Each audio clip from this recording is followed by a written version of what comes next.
Hello, কি অবস্থা সবার? আশা করি ভালো আছেন। তো প্রথম আমাদের টিউটোরিয়াল যেটা ছিল সেটা HTML গাইডলাইন্স ছিল বেসিক। আপনারা আসলে টিউটোরিয়ালটা কিছু মানুষ দেখছেন, বাদবাকি দেখেননি। আজকে আমাদের CSS থাকবে। তো চলেন আমরা একটু বিস্তারিত এই সম্পর্কে জানি। তো CSSটা কি এবং কেন ব্যবহার করা হয়? আমরা যদি বেসিকভাবে জানি যে CSS হচ্ছে ক্যাসকেডিং স্টাইল শিট, এবং এটি কেন ব্যবহার করা হয় এটা তো আপনারা স্পষ্টই বুঝতে পারবেন যে এটি HTML এর পেজকে সুন্দর ও ডিজাইন করার জন্য ব্যবহার করা হয়।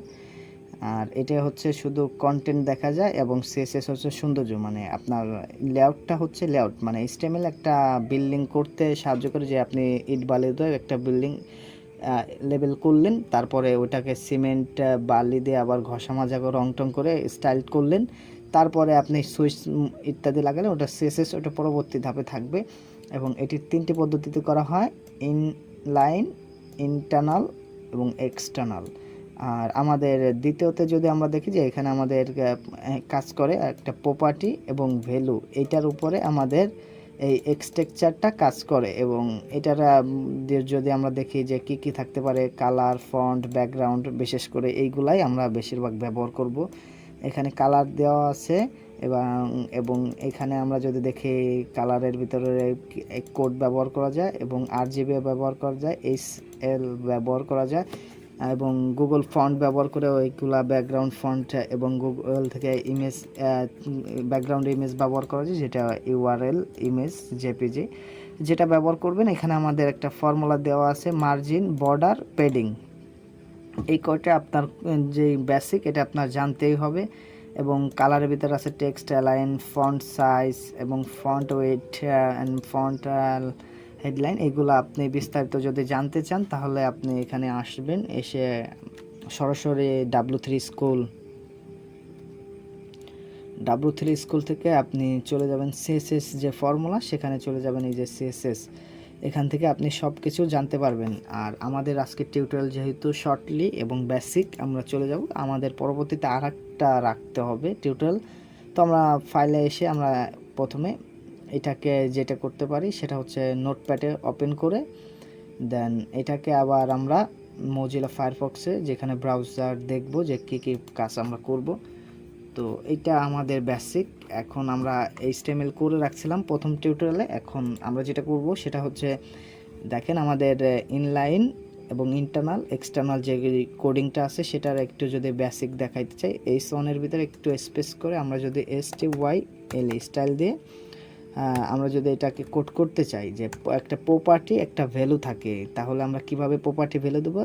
কালার, COLOR, কালার হচ্ছে প্রপার্টি এবং ভ্যালুটা হচ্ছে রেড, আর এই রেড, আমরা ভ্যালু রেড করলাম। এখন যদি আমরা দেখি ব্রাউজারে গিয়ে, তো দেখব যে কালার রেড চলে আইছে।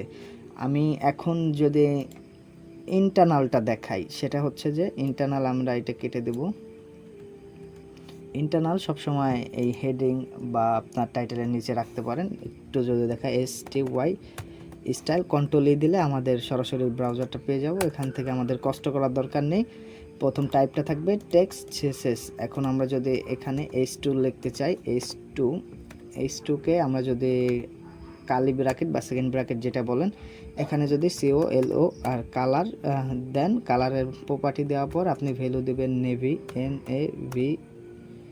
নেভি দিলে আপনার সরাসরি নেভি চলে আসবে। এখন আপনি যদি কন্ট্রোল S করেন, দেখবেন যে এইটা সরাসরি আপনি ব্রাউজারে পেয়ে যাবেন। এই যে কালারের নেভি চলে আসছে, এই যে কালারের নেভি চলে আসছে। এখন আমরা যদি এক্সটার্নাল করতে চাই, আমরা সব কেটে দেব। আমরা যদি সব কেটে দেই এক্সটার্নাল করার জন্য, এখন আমরা কন্ট্রোল S করে চলে যাব আমাদের ফাইলে। এখান থেকে নতুন একটা আমাদের টেক্সট ডকুমেন্ট নিতে হবে। এখানে লিখতে হবে STYLA স্টাইল। এখানে আছে .txt, এখানে যাব টেক্সটকে আমরা কনভার্ট করে লিখব CSS। এখন আমরা যদি এটাকে ওপেন করি, নোটপ্যাড প্লাস প্লাসে ওপেন করে দেখব যে এখানে কিছু নেই। তা আমরা যদি এইভাবে লিখি H2, আচ্ছা H2 যদি দিয়ে আমরা যদি কালি ব্র্যাকেট বা সেকেন্ড ব্র্যাকেট আপনি যেটা মনে করেন, এখানে যদি COLO আর আগে নেভি ছিল, এখন যদি আমরা রেড করি, রেড, এখন যদি আমরা ওপেন করি কন্ট্রোল S দিলে, এখন আমরা যদি রিলোড করি ব্রাউজারে, সে দেখব কোনো পরিবর্তন হয়নি, কারণ আমরা এখানে HTML-কে বলি নেই যে তুমি আমার এটাকে লিঙ্ক করে দাও। এখন আমরা যদি লিঙ্ক করতে যাই LINK link dot link colon CSS আমরা যদি দিয়ে দেই CSS, এখন কন্ট্রোল দিলে আমাদের লিঙ্ক দেখবেন যে রেফারেন্স আসছে স্টাইল শিট এবং টাইপ হচ্ছে টেক্সট CSS এবং আমাদের লিঙ্ক যেটা স্টাইল ডট CSS। এখন যদি কন্ট্রোল S দেই দেখব যে অবশ্যই আমাদের পরিবর্তন হয়ে গেছে। এখন আমাদের মূল কাজ যে আমরা যদি চাই যে এখান থেকে আমরা এটাকে সেন্টার করব, টেক্সট অ্যালাইন আমরা যদি চাই এটা H2 জন্য সেন্টার হবে, তাহলে দেখব যে এটা সেন্টারে চলে গেছে। দেখব যে সেন্টারে রিলোড করলে সেন্টারে। তো আমাদের যেহেতু কোড করতে সমস্যা হয় আমরা এইটা করতে পারি যে এখান থেকে আমরা মুভ টু আদার ভিউ করে আমরা মুভ টু আদার ভিউ যদি করি তাহলে আমরা পাশাপাশি দেখতে পারবো। এখন আমাদের কাজগুলো সহজ হবে। আমরা এখানে চাইলে ফন্ট সাইজ বাড়াতে পারি। ফন্ট সাইজ আমরা যদি চাই ফন্ট সাইজ থাকবে আপনার 50 পিক্সেল। 50 পিক্সেলে আপনি যদি কন্ট্রোল S করে দেন, এখন এখানে রিলোড করলে দেখবেন 50 পিক্সেল হয়ে গেছে। এখন আপনার এইটাও হচ্ছে এটাও হচ্ছে। এখন আপনি কি করবেন, একটা যখন করতে যাবেন তখন একে একটা ডিবের ভিতরে রাখতে হবে বা একটা পার্ট দিতে হবে বা আইডি বা একটা DIV। এখন আপনি যদি ডিবের ভিতরে কন্ট্রোল করে দেন এবং এটাকে ডিবের ভিতরে রেখে দেন, এখন আমরা ডিবের ভিতরে যদি রাখি, এখন আমরা যদি এই ডিপকে কপি করে দেন এই জায়গাতে প্লেস করে দেই, এখন আমরা যদি ডিপকে কপি করে এখানে রাখি অ্যান্ড কন্ট্রোল S, এখানেও কন্ট্রোল S, এখন যদি আমরা রিলোড করি দেখব যে একটা চেঞ্জ হয়ে গেছে। এখন আমাদের এটা হচ্ছে প্রফেশনাল কোড না। আমরা যদি ডিপকে যদি দেখতে চাই আমরা এইখানে আসি ডিপ। এখন যদি আমরা দেখি যে ডিবের কাজটা কি, এই যে দেখেন আমরা যদি দেখাই যে ডিবের ভিতরে একটা ক্লাস থাকতে হবে। আমরা যখন HTML কোড করব দেন এই ডিবে একটা ক্লাস রাখবেন। যে ক্লাসের কাজটা হচ্ছে যে আপনি এই জায়গায় একটা ক্লাস, এই যে একটা ক্লাস, এই যে একটা ক্লাস, এই একটা ক্লাস যখন আপনি ধরবেন এই সবগুলো ক্লাস কিন্তু কাউন্ট করবে। একটু যদি দেখায় আপনার এই জায়গা ফর্মুলা কিভাবে করছে, সেটা হচ্ছে যে আপনি এখানে চাইলে কোড করতে পারবেন। এখানে এই যে করছে সিটিটা বলছে, এখান থেকে আপনি কালার এইখানে টমেটোর জায়গা এখানে আপনি রেড করতে পারেন, রেড।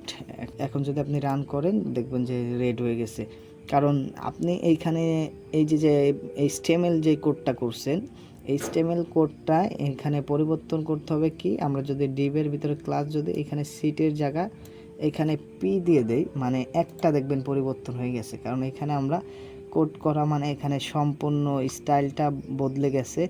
এইখানে আপনার যদি আমরা পি দিয়ে দেই, যে আমরা পিটা দিয়েছিলাম, পিটা দিয়ে রান করলে একটা শুধু পাবে, বাদ বাকি কোনোটা পাবে না, বাদ বাকি দুইটা। এটা হচ্ছে কোডিংয়ের একটা খেলা। আপনি যখন কাজগুলো করবেন আস্তে আস্তে বিস্তারিত জানতে পারবেন। এখন আমরাও চাইতেছি যে এইখানে ডিভের ভিতরে আমরা একটা ক্লাস রাখবো, বা এইখানে ক্লাসের ভিতরে আবার আইডি হয়। এখানে যদি আপনি চান এখানে আইডি দেখেন যে CSS আইডি হচ্ছে একটা, এর ভিতরে একটাই পাবে, অন্য কোনোটা পাবে না। মানে এই যে ইসের ভিতরে আইডি ব্যবহার করছে, এই আইডি একটাই হয়, মানে এই আইডির এগেনস্টে আর কোনো দেওয়া যায় না।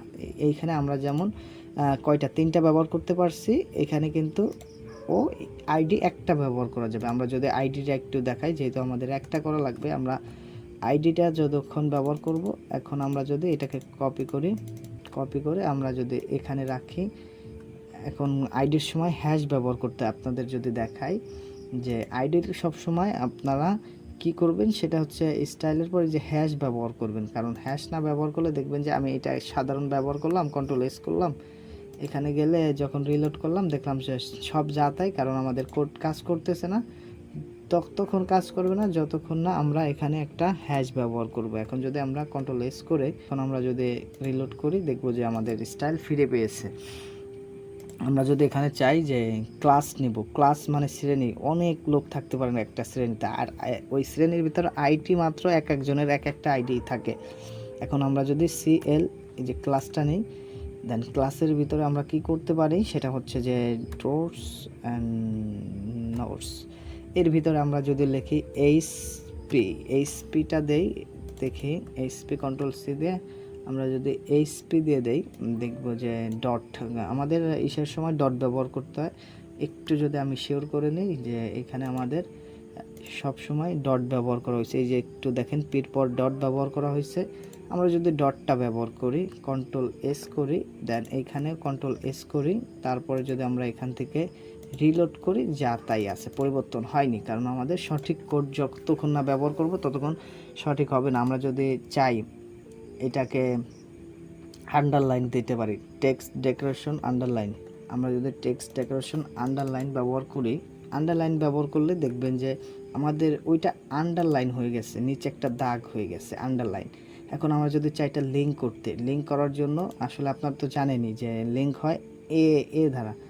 এখন এইখান থেকে আপনি একটা এ দিলে এই যে পুরো যে আমরা এটা ডিপের ভিতরে রাখলাম, বা আমরা যদি এই যে শুধু এইটা রাখছি, এটার ভিতরে আমরা যদি চাই যে কন্ট্রোল এক্স দিয়ে আমরা এ দিয়ে কন্ট্রোল ই দিয়ে, এবং এটা কোথায় রেফারেন্সটা পাঠাইতে চাই সেটা হচ্ছে যে আমরা যদি google.com-এ পাঠাইতে চাই, ওটা আমি একটু পরে দেখাইতেছি। আমরা যদি আবার কন্ট্রোল ভি করে দিই, এর ভিতরে হ্যালো চলে আসলো। এখন হ্যালো যদি চাই যে আমরা কোথায় পাঠাবো সেটা এখান থেকে আমরা একটু সিলেক্ট করে নিতে পারি।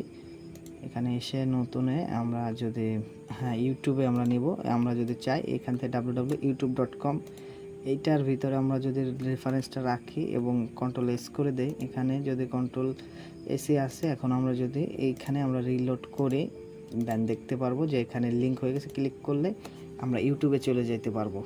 এটা হচ্ছে লিঙ্ক এর কাজ, যে আগে একটা প্রথম টিউটোরিয়ালে আমরা দেখাইতে পারি নাই।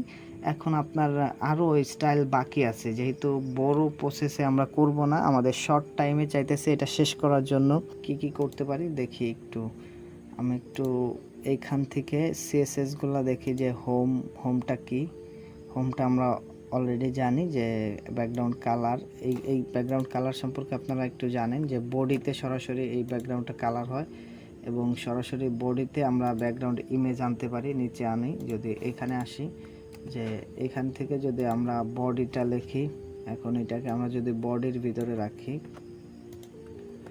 এখন যদি সেভ করি, এখন আমরা যদি রিলোড করি দেখব যে বডির কালার চেঞ্জ হয়ে গেছে। আমরা চাইলে তো আমরা এখন যদি চাই মার্জিন প্যাডিং, এটা যদি সম্পর্কে জানতে চাই, MAR মার্জিন, আসলে মার্জিনটা কি, মার্জিন আমরা যদি 20 পিক্সেল নেই, মার্জিনটাকে একটু যদি দেখায় আপনাদের, এখন আমরা যদি দেখি এখানে সরে যাবে, এটার কারণ আমরা যদি ইন্সপেকশন করি এখানে দেখব যে হলুদ যে কালারটা আছে মার্জিন, আমরা যদি এখন পেডিং নেই, পেডিং নিতে যাই, একটু দেই, পেডিংটা আসলে মোটা, শরীর আসলে যেভাবে দেখেন আমরা 20 পিক্সেলে নিলাম, মোটা যেভাবে হয় ওইটাকেই প্যাডিং বলা হয়। আসলে শরীরের প্যাডিং মানে আয়ত্তে বেড়ে যাওয়া। দেখেন প্যাডিংটা ওই যে ভিতরে, মানে যতটুক আমাদের টেক্সট ছিল ততটুকুর ভিতরে।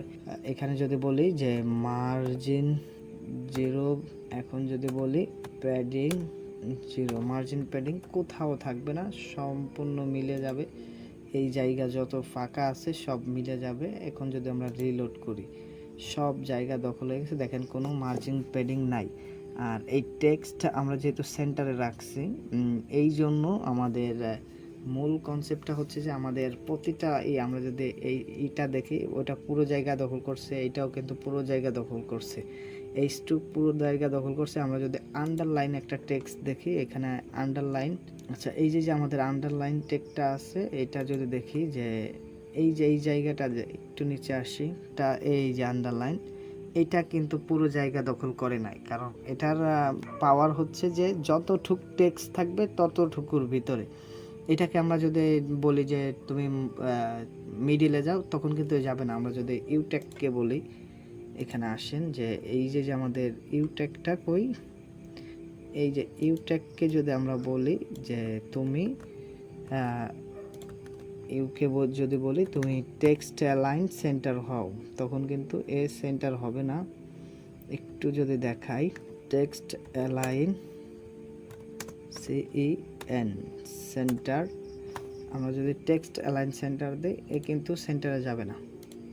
দেখেন এ কিন্তু সেন্টারে যাবে না, কারণ এর যতটুক জায়গা মানে H2 এইখানে যেই জায়গাটা আছে এই জায়গা পুরোপুরি কোনোখানে যাওয়ার মতো নেই, কিন্তু আমাদের H2 যদি দেখি H2 জায়গার ভিতরে আমরা যদি বলি এই যে ফাঁকা জায়গাটুক আছে, এই যে ফাঁকা জায়গাটুক আছে এই ফাঁকা জায়গাটা সে মিডিল হিসেবে গণ্য করবে। এখানে এই পর্যন্ত কানবে, মানে এই জায়গাতে যতক্ষণ না মিডিল আসবে এই যে একটা জায়গা ফাঁকা, এই যে একটা জায়গা ফাঁকা, আর এইটা যেটা আছে এটা সরাসরি যতটুকু জায়গা এতটুকু জায়গার ভিতরে সে কিন্তু কোনো পিছনে সামনে কোথাও যাওয়ার মতো সিস্টেম নাই, একটাই সিস্টেম আছে। এটাকে আমরা যদি বলি যে মার্জিন অটো, যদি বলি প্রথমে তার হাইট উইডটা নিতে পারি আমরা। দেখেন আমরা প্রথমে যদি মার্জিন অটো যদি দেই, মার্জিন অটো দিলে কিন্তু প্রথমে সে যাবে না, একটু দেখাই, সে কিন্তু যাবে না। কেন যাবে না? আমরা তাকে যদি বলি তোমার একটা হাইট থাকা উচিত, একটা ওয়েট থাকা উচিত, আমরা যদি একটু সরাই, এই তো আমরা কন্ট্রোল এক্স করলে এখানে যদি আমি ডট সেন্টারকে আমরা যদি একটা ক্লাসের রূপান্তরিত করে এখন কন্ট্রোল ভি করে ওর ভিতরে বসাই, এখন যদি আমরা এই সেন্টারকে আমরা বলি, এই সেন্টারকে যখন বলবো যে তোমার হাইট উইট এত, তখন কিন্তু ওর শোনা লাগবে, ওর গার্জিয়ানকেও শোনা লাগবে। আমরা যদি এটাকে রিলোড করি, আসলে রিলোড হয়নি কারণ আমরা এই জায়গা সেভ করি নাই, এই জায়গায় সেভ আছে। এখন আমরা যদি রিলোড করি, দেখেন ওকে যখন বলছি যে তোর একটা গার্জিয়ান আছে, তখন সে কিন্তু সেই গার্জিয়ানের কথা শুনছে। এখন তাকে যে কল করা হয়েছে সেই কল সে মেনে নিয়েছে, যে মার্জিন অটো। আপনি যদি মার্জিনটা একটু কেটে দেন তাহলে বা এখানে যদি কমেন্ট করে রাখেন কন্ট্রোল কে দিলে ব্লক হয়ে যাবে, এখন এই কোডটা কাজ করবে না। এখন যদি আপনি রিলোড করেন, যে জায়গার মাল জায়গায় চলে আসছে, এখন তার একটা নির্দিষ্ট হাইট উইট আছে, মানে অ্যাটলিস্ট তাকে একটা পরিচিত করিয়ে দিয়েছে যে তোমার এই একটা হাইট উইট। তো চাইলে এখানে তাকে একটা বর্ডারও আমরা ক্রিয়েট করতে পারি, তোমার একটা বর্ডার আমরা দিতে পারি, যে তোমার একটা বর্ডারও আছে যেটা 1 পিক্সেল সলিড GREE আমি তাকে বলে দিলাম তোমার একটা বর্ডারও আছে, তুমি 4 মধ্যে একটা বর্ডার ক্রিয়েট করো। এটা সে 1 পিক্সেল সলিড করেছে। এখন আমি চাইলে ওকে না চাইতে পারি, আমরা এখানে ওকে পজিশন দিয়ে আমরা এই যে রাইট এবং বটমে আনতে পারি, বা টপ রাইটে আনতে পারি, বা টপ লেফটে আনতে পারি, বা লেফট বটমে আনতে পারি। এখন ওকে কালারও চেঞ্জ করতে পারি, কারণ আমি ওকে একটা জায়গায় আবদ্ধ করছি। তো এটাই হচ্ছে সিএসএস এর একটা খেলা। এখন আপনি চাইলে একে একটা ব্যাকগ্রাউন্ডও নিতে পারেন, ব্যাকগ্রাউন্ড এখানে রেড রাখতে পারেন, এবং এখান থেকে কন্ট্রোল এস করে কন্ট্রোল বি করতে এখানে রেড হয়ে যাবে। চাইলে পুরো এই ডিপটাকে আপনি পজিশন দিয়ে নিতে পারেন, কারণ এটার পজিশন তখনই কাজ করবে যখন আপনি আরও আলাদা আলাদা এইগুলা ডিপগুলা নেবেন। আমি পরবর্তী টিউটোরিয়ালে দেখাবো। তো আজকে লং হয়ে গেছে ভিডিও, আজকের ভিডিও এই পর্যন্ত, কি বাদ বাকি পরবর্তীতে দেখা হইতেছে আপনাদের সাথে, অবশ্যই দেখা হবে। কেন নয়, আমাদের সময় এবং আপনাদের চেষ্টায় আমরা অনেক দূর যাব। আল্লাহ হাফেজ।